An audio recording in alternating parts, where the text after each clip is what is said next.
entrer dans le sanctuaire, parce que ce sang a purifié nos péchés, on peut s'approcher du Dieu saint. Une libre entrée dans le sanctuaire par la route nouvelle et vivante qu'il a inaugurée pour nous au travers du voile de sa chair. Et puisque nous avons auprès de Dieu un souverain sacrificateur établi sur la maison de Dieu, alors puisqu'on a compris ça, maintenant il nous dit maintenant, approchons-nous avec un cœur sincère, dans la plénitude de la foi, c'est-à-dire sans douter qu'il veuille nous bénir et nous couvrir de ses bénédictions, dans les cœurs purifiés d'une mauvaise conscience. Pourquoi mon cœur est purifié d'une mauvaise conscience? Parce que tous mes péchés sont effacés par le sang de Jésus. Et il m'a amené une fois pour toutes dans une position où je sais là que je vais atteindre le but de la perfection absolue dans tous les domaines en Christ. C'est à ça qui m'amène par la sanctification permanente. Alors, je m'approche donc d'un cœur sincère, le cœur purifié d'une mauvaise conscience, le corps lavé d'une eau pure. Il ne veut pas dire par là qu'il faut que vous soyez douché avant de prier. C'est pas du tout ça.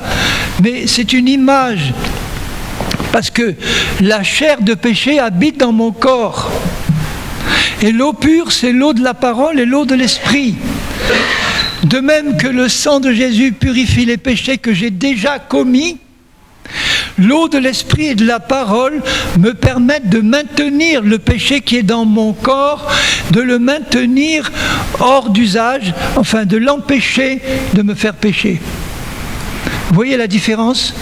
Le corps lavé d'une eau pure, ça veut dire que ce corps qui contient encore le péché sous la forme de la chair, l'eau pure de l'esprit et de la parole doit me permettre de garder ce péché qui est dans mon corps inefficace pour l'empêcher de me conduire dans le péché, de m'empêcher de commettre le péché. Ça, c'est le désir de Dieu. Mais si j'ai commis le péché, par la confession et le sang, j'ai toujours la possibilité d'être en permanence lavé. Vous voyez, si j'aimerais faire un jour un séminaire d'une semaine ou d'un week-end uniquement là-dessus, sur Hébreu, sur le corps et le sang de Jésus, sur la manière de recevoir l'héritage complet. Alors plutôt que de le faire à l'autre bout du monde, là on revient du Québec, des États-Unis, on va repartir en Suisse et dans le Midi, au moins jusqu'à fin octobre, eh bien ça serait bien qu'ici, un de ces week-ends, on puisse faire ensemble, enfin je suis candidat pour le faire, qu'on puisse faire un séminaire là-dessus, sur l'épître aux Hébreux, et sur les aspects concrets de cette épître pour nous, pour notre vie chrétienne aujourd'hui, maintenant. Parce qu'il parle de tout là-dedans. Il y a les fondements de la foi, il y a comment aller à la perfection. C'est une épître qui est d'une richesse, comme toute la parole, incomparable. Ensuite, il parle de la foi. Il nous montre tous ces exemples de foi. Et il ajoute au chapitre 12, je pense que je vais terminer par là. Au chapitre 12, il dit « Puisque nous sommes environnés de tant d'hommes et de femmes de foi dans le passé et aujourd'hui, alors ça veut dire que s'ils ont fait des prodiges par la foi, nous pouvons en faire de plus grands encore puisque nous sommes en Christ et eux n'avaient pas la plénitude de la révélation que nous avons. Mais avec la foi qu'ils avaient, ils ont vaincu des royaumes, fermé la gueule des lions, ressuscité des morts, accompli les exploits. Et il dit maintenant, vous à plus forte raison avec Christ, vous pouvez faire les mêmes œuvres que Christ et de plus grandes encore. C'est à ça qu'il veut nous amener. C'est à ça que je veux arriver, moi, par la grâce de Dieu. Si je le laisse faire, tout ce qu'il veut faire dans ma vie, sans l'empêcher par ma désobéissance ou mon incrédulité, en laissant le Seigneur agir dans mon cœur pour qu'il m'amène à cet état-là. Alors il me dit simplement, eh bien, rejetons tout fardeau, c'est-à-dire rejetons tout ce que l'ennemi veut me mettre dedans pour m'empêcher de croire, et le péché qui m'enveloppe si facilement, et courons avec persévérance dans la carrière qui nous est ouverte. Elle nous est ouverte par le sang de Jésus. Ayant les regards sur Jésus, Jésus est la parole, donc j'ai les regards sur Jésus et sur sa parole en permanence. lui qui est le chef et le consommateur de ma foi, c'est-à-dire lui qui me donne la foi dont j'ai besoin et qui l'amène à la perfection. Parce que pour que la foi de Dieu soit parfaite dans mon cœur, il faut que mon cœur soit libéré encore des mensonges et des doutes qui peuvent freiner la foi de Dieu ou même l'empêcher d'agir complètement. S'il y a plein d'incrédulité et de doutes dans mon cœur, j'ai beau avoir la foi de Dieu, les incrédulités et les doutes vont tirer en sens inverse et ça va annuler la foi de Dieu.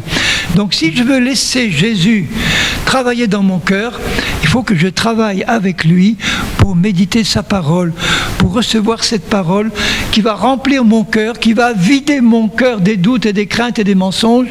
Et à ce moment-là, la foi de Dieu va être efficace et je vais pouvoir conquérir ce pays de Canaan à la pointe de l'épée.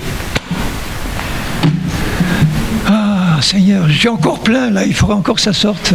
Je suis frustré, voilà. Je suis frustré parce que... Mais c'est une bonne frustration, vous voyez ce que je veux dire.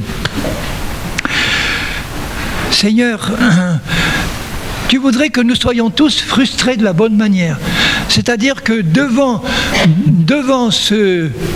cette montagne de bénédiction et d'héritage de Christ, tu veux, Seigneur, qu'on soit décidé pleinement à faire entrer tout ça dans nos vies et en jouir pleinement. Parce que c'est pour ta gloire, Seigneur. Tu ne veux pas avoir un peuple minable et un peuple là qui tourne dans un désert en rond, en se plaignant. Tu veux un peuple de vainqueurs et de combattants. Tu veux un peuple de guerriers. Tu veux un peuple qui rentre dans ce pays avec les regards fixés sur toi et sur ta parole. Un peuple décidé à laisser Jésus faire sa volonté dans nos vies. Un peuple décidé à glorifier Jésus jusqu'au bout. Un peuple décidé à laisser le Saint-Esprit et la parole agir pleinement au milieu. Tous ceux qui sont d'accord avec ça, dites Amen. Amen. Moi aussi je dis Amen. Amen, Seigneur. Que ta volonté soit faite au milieu de nous. Que toute ta volonté passe dans nos vies. Que nous soyons remplis de la connaissance de ta volonté, que nous soyons remplis de Jésus et de ta parole et de ton esprit, Seigneur. Voilà, c'est ton désir et c'est le nôtre. Alors que ta volonté soit faite au milieu de nous et que tu en sois pleinement glorifié. Et je sais que Dieu confirme sa parole par des guérisons et des miracles. Donc partez d'ici avec la certitude que Dieu va confirmer sa parole que vous avez entendue par des miracles et des guérisons. C'est ça qu'il veut faire. Croyez-le et ça va se passer. Que Dieu soit béni. Alléluia. Bon, maintenant je vais laisser la parole à mon frère Mario. Tu veux bien terminer maintenant? Dire ce que tu as à cœur de dire ou de prier. Moi je vais dire Amen à ce que tu vas dire. J'ai la foi. Hein. Alors tout ça c'est nouveau, hein. Je n'étais pas au courant moi non plus.